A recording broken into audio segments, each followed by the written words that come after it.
오늘 우리에게 주시는 하나님의 말씀은 욥기 14장 13절부터 22절까지의 말씀입니다.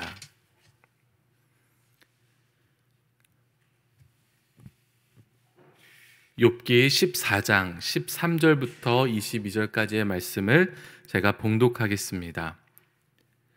주는 나를 스올에 감추시며 주의 진노를 돌이키실 때까지 나를 숨기시고 나를 위하여 규례를 정하시고 나를 기억하옵소서.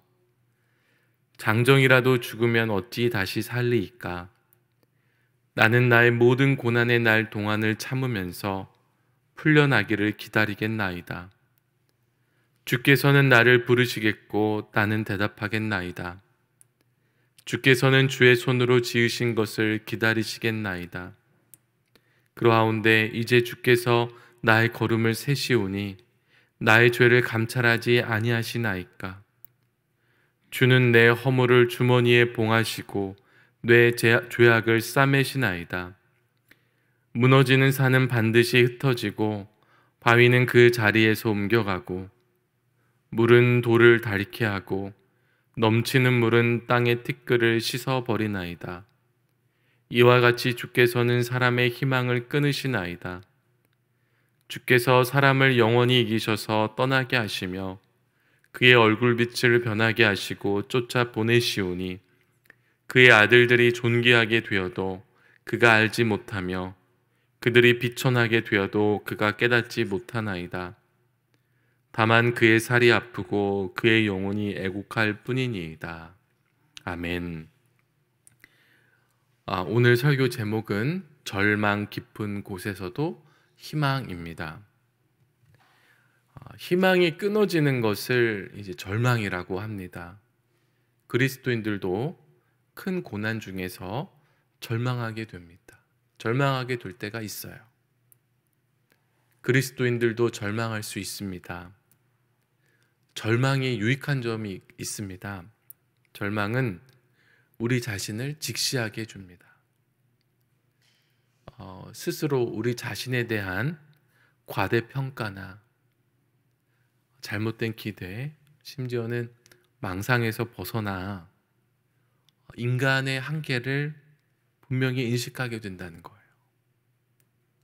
사람은 오늘 피었다 지는 꽃과 같고 안개와 같습니다. 그렇다면 믿는 자들이 다른 게 무엇일까? 그것은 깊은 절망 중에도 우리가 가진 믿음이 소망이 된다는 점입니다.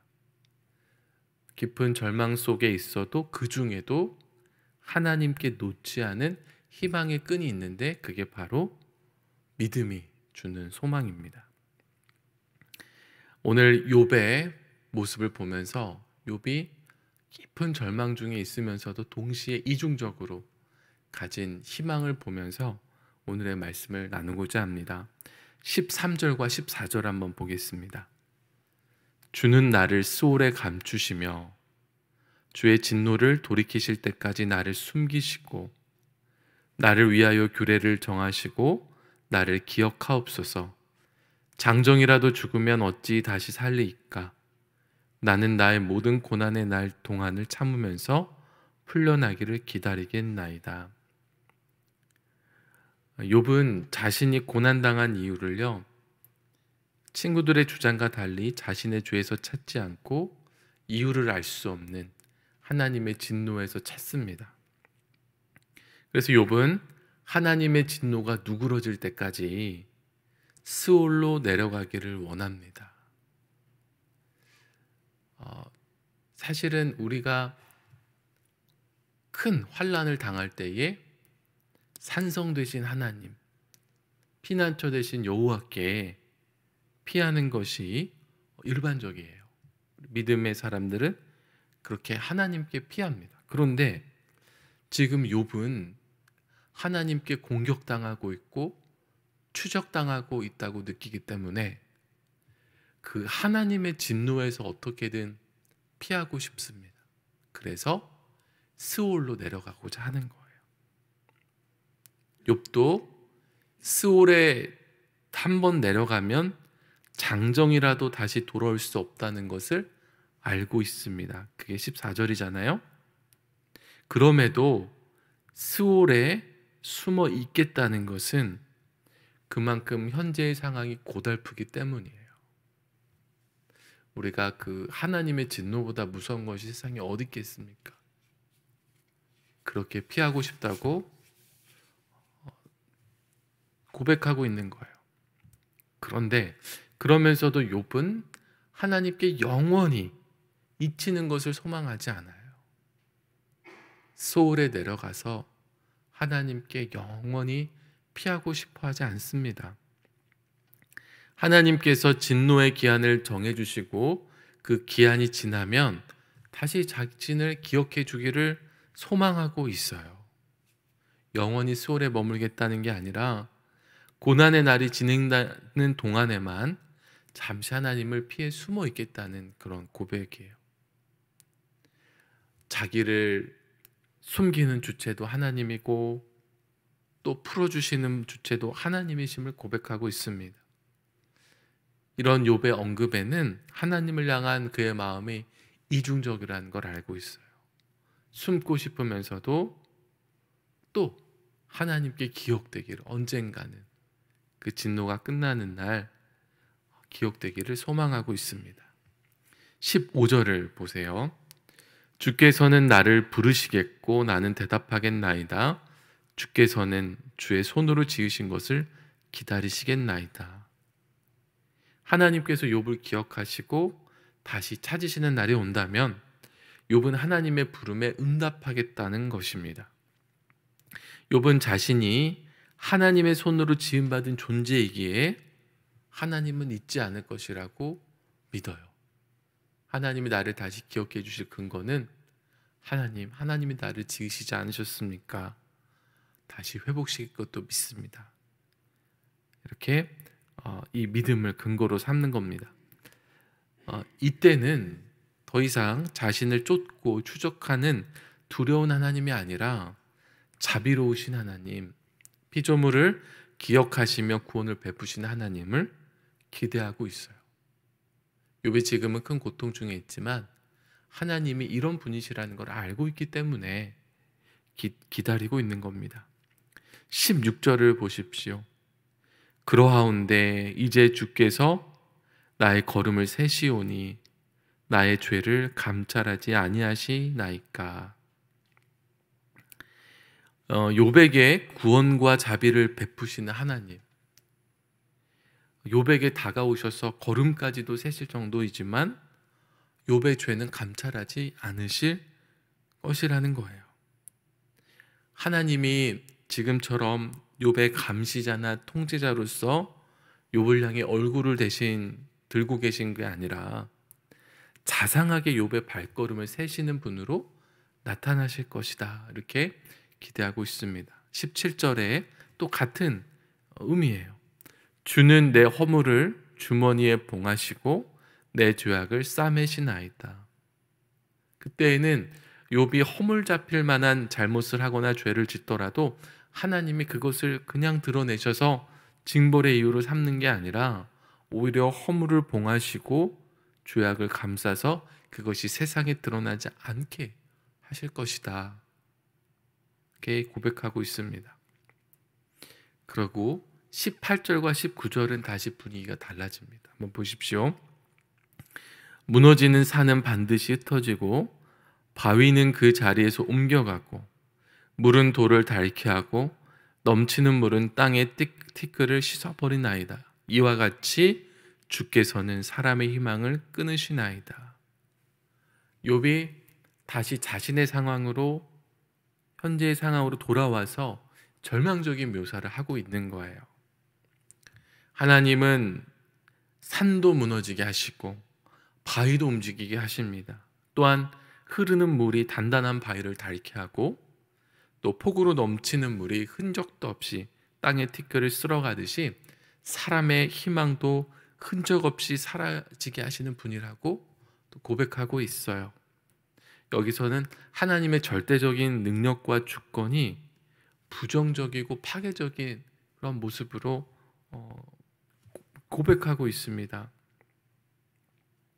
모든 것을 창조하신 분이 피조세계와 질서를 또 파괴하시는 분이라고 고백하고 있습니다. 동시에 사람의 희망마저 끊고 계십니다. 20절과 21절을 보십시오. 주께서 사람을 영원히 이기셔서 떠나게 하시며 그의 얼굴빛을 변하게 하시고 쫓아 보내시오니 그의 아들들이 존귀하게 되어도 그가 알지 못하며 그들이 비천하게 되어도 그가 깨닫지 못하나이다. 이 희망이 끊어진 사람들에게 남은 것이라고는 절망 가득한 얼굴로 쫓겨나 죽음의 세계로 내려가는 것입니다. 죽음을 맞이한 사람은 산자들의 세계와 단절되죠. 사랑하는 아들들이 존귀하게 되었는지 비천하게 되었는지 그들은 알지 못합니다.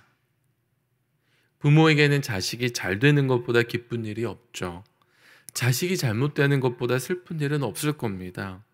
그러나 죽음의 세계는 소중한 사람들과의 접촉이 단절되는 절망의 공간이라는 거예요. 이 땅에서 아무리 기쁘고 슬픈 일이라고 하더라도 죽음의 세계에서는 관심밖에 영역입니다. 이렇게 희망이 없는 삶, 이것이 곧 욥의 지금 모습이 죽은 자들의 삶과 다르지 않다는 것을 고백하고 있는 거예요. 마지막으로 22절을 보십시오. 다만 그의 살이 아프고 그의 영혼이 애곡할 뿐이니이다. 스올에 있는 자들은 어떤 감정이나 지각도 느낄 수가 없는데 여기서는 살이 아프고 영혼이 애곡한다고 표현하고 있거든요. 그러니까 욥은 여기서 희망이 없는 자신의 삶을 죽은 자들의 삶과 동일시한 것입니다. 그거를 드러내는 거예요. 희망이 끊어지고 죽음의 세계로 내려가는 문턱 앞에서 욥은 이미 죽은 자의 세계에 들어왔다고 느낀 것입니다. 그는 심지어 감정과 지각이 없기에 고통과 슬픔을 느끼지 못하는 죽은 자들보다 자신의 상황이 더 고통스럽고 비천하다고 느꼈습니다. 비록 살아있지만 더 큰 죽음을 경험하고 있다는 거예요. 본문은 하나님을 향한 욥의 항변의 마지막 부분입니다. 욥은 하나님께 부르짖고 있지만 사람과 이야기하는 것과 달리 하나님의 대답을 당장 듣지는 못합니다. 욥은 대답하지 않으시는 하나님 앞에 포기하는 심정으로 죽음을 예상하면서 하나님의 나라에서 다시 살아날 때에는 은혜 얻을 수 있기를 구하고 있는 거예요. 지금까지 욥은 친구들에게 자기가 이런 재앙을 당할 만한 죄를 짓지 않았다고 항변했고 하나님께는 어릴 때부터 지은 소소한 죄들을 모두 모은다 하더라도 이런 재앙은 가혹하지 않느냐고 부르짖었습니다. 하지만 욥의 항변과 부르짖음은 허공에 대고 외치는 소리처럼 사라져갔어요. 친구들은 그의 말을 귀담아 듣지 않았고 하나님은 대답하지 않으셨습니다. 이제 부르짖다가 지친 욥은 곧 죽게 될 것을 생각하면서 죽음 이후에 부활의 은혜만은 잃어버리지 않게 해달라고 간구하는 거예요. 결국 죽게 되겠지만 죽음 이후라도 하나님께서 자신을 기억해 주시기를 기대하고 있습니다. 사람이 죽었다가 당장 살아나기를 기대할 수 없지만 죽은 자들이 머무는 수월에서 고난의 기간을 견디다가 주님이 부르실 때 부활의 날까지 기다리겠다는 것입니다. 여기서 나의 죄를 감찰하지 아니하시나이까라는 표현이 나왔는데 이것은 감찰하지 아니하시리다라고 번역하는 것이 적절하다고 합니다. 이 말은 다시 말하면 스올에서 고난의 시간을 견딘 후에 하나님을 다시 만날 때가 되면 하나님이 그의 죄를 보지 않으시고 보이지 않게 봉해 버리실 것이라는 뜻이에요. 왜 이런 고통이 찾아왔는지 설명할 수 없고 하나님께 불평하고 항변해 보아도 재앙에서 벗어날 수 없는 이 상황에서 욥은 죽음 이후에 있을 부활의 은혜만은 잃어버리지 않기를 소망하고 기대하고 있습니다. 그런데 이것이야말로 욥뿐만 아니라 우리 모두의 마지막 소망일 것입니다. 욥은 어차피 인간이 죽음을 피할 수 없음을 인정하면서 하나님을 향한 부르짖음을 마치고 있어요. 마지막은 좀 절망적으로 마쳤잖아요. 그가 이유 없이 재앙을 당했다는 억울한 마음은 여전히 풀리지 않았습니다. 오히려 자포자기한 거예요.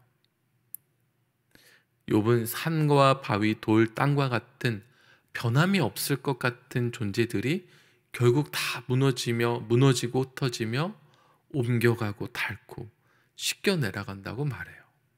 이런 것들도 사라지는데 사람이 어찌 사라지지 않겠느냐고 자조하고 있습니다. 욥은 하나님이 사람의 희망을 끊으신다고 말해요.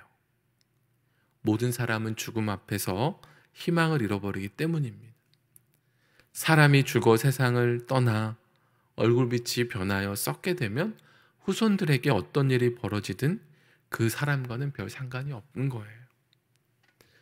욥은 하나님께 대한 항변을 그저 사람이 죽을 때 몸이 아프고 그 영혼이 슬픔에 잠길 뿐이라는 말로 마치고 있습니다.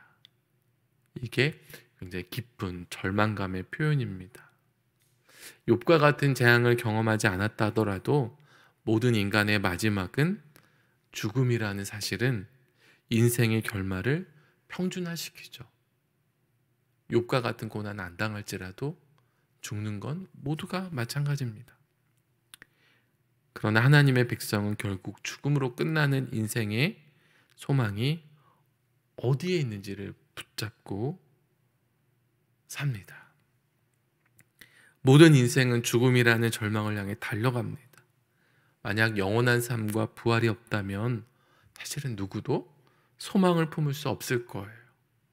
욥의 탄식 속에서 우리가 이 사실을 너무나 잘 깨닫게 됩니다. 우리는 영원한 삶과 부활의 영광이 있음을 알고 믿습니다. 인생의 본질이 무엇인지를 깨닫고 영생의 기쁨에 대해 깊이 감사하는 우리 모두가 되기를 소망합니다. 기도하겠습니다. 하나님, 오늘 깊은 절망 속에서 죽음의 두려움, 막막함, 적막함을 두려워하면서 또 그 속에서도 하나님을 기다리는 욥의 고백을 통해서 우리가 죽음에 대해 또 우리 자신에 대해 깊이 돌아보며 생각하게 됩니다. 하나님, 우리가 죽음을 잊고 살고 영원히 살 것처럼 생각하며 우리 자신을 과대평가하며 살 때가 있습니다. 그런데 하나님, 우리가 얼마나 더덥고 또 금방 사라지는 존재인지를 분명히 깨닫게 하여 주시옵소서. 이 절망 속에서 우리 자신을 직시할 때에 잠시는 절망할지라도 우리가 그때에 더욱더 분명하게 부활의 소망을 깨닫고 오직 부활의 소망만이 유일한 소망임을 깨닫고 그것을 붙잡게 하여 주시옵소서. 우리는 어쩌면 부활을 소망하지도 않고 이 세상의 것을 바라보며 살 때가 너무나도 많은지도 모릅니다. 하나님, 오늘 욥의 이 깊은 하나님께 대한 항변을 통해서 우리가 오늘도 정말 주님을 온전히 바라볼 수 있는 이 하루가 되게 하여 주시옵소서. 하나님, 오늘도 주님 앞에 예물을 드린 손길들이 있습니다. 하나님께서 그 기도 제목을 아십니다. 하나님, 그 마음의 소원을 응답하여 주시고 가장 선한 길로 인도해 줄 줄 믿습니다. 오 주님, 오늘도 우리가 기도하며 나아갈 때에 성령님께서 우리의 기도를 도우시고 정말 은혜의 보좌 앞에 깊이 나아가 하나님을 깊이 만나고 오늘 이 하루를 시작할 수 있는 모든 성도들이 되게 하여 주시옵소서. 다음 주에 있을 특별 새벽 기도회를 위해 기도합니다. 하나님께서 특별히 김진홍 담임 목사님이 함께하여 주시고 은혜 내려주사 하나님 우리 모든 성도들이 은혜 받고 정말 주님 앞에 나와서 다시금 우리의 마음을 새롭게 하고 깊은 은혜의 시간에 잠길 수 있도록 은혜를 더하여 주시옵소서. 지금 리트릿 중에 말씀을 준비하고 계신데 정말 하나님의 은혜와 사랑으로 늘 채워주시기만을 간절히 소원합니다. 하나님 우리 수표교회를 위해 기도합니다.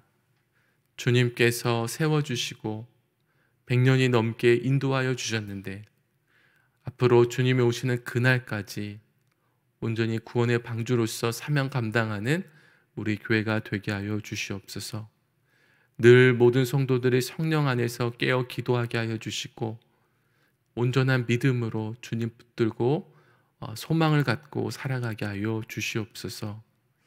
하나님 이제 수능이 얼마 남지 않았습니다. 하나님 수험생들을 기억하여 주시고 그들의 떨리는 마음을 붙잡아 주시며 힘들고 어려울 때 하나님을 의뢰하게 하여 주시고 또한 주님께 주시는 위로와 소망으로 그의 마음이 평안하게 하여 주시옵소서. 그래서 끝까지 최선을 다하게 하시고 좋은 결과를 얻게 하여 주시옵소서. 하나님 또한 군에 있는 자녀들을 위해 기도합니다. 하나님께서 안전하게 지켜주시고 그들이 그곳에서 하나님을 더 알게 해주시며 정말 그 군대를 건강하게 하며 이 나라를 지키는 데 귀히 쓰임받는 형제들이 다 되게 하여 주시옵소서. 하나님 그 외에도 결혼을 앞두고 취업을 앞두고 출산을 앞두고 여러 가지 인생의 중대한 일들을 앞두고 있는 자녀들이 있습니다. 하나님께서 늘 함께하여 주시고 정말 축복하여 주셔서 정말로 이 세상 가운데 아름다운 하나님의 자녀로서 하나님의 영광을 드높이는 삶이 되게 하여 주시옵소서. 하나님 오늘 이 시간 기도하며 나아갈 때에 다시금 성령께서 우리를 도우시기를 원하며 우리 주 예수 그리스도의 이름으로 기도합나이다. 아멘.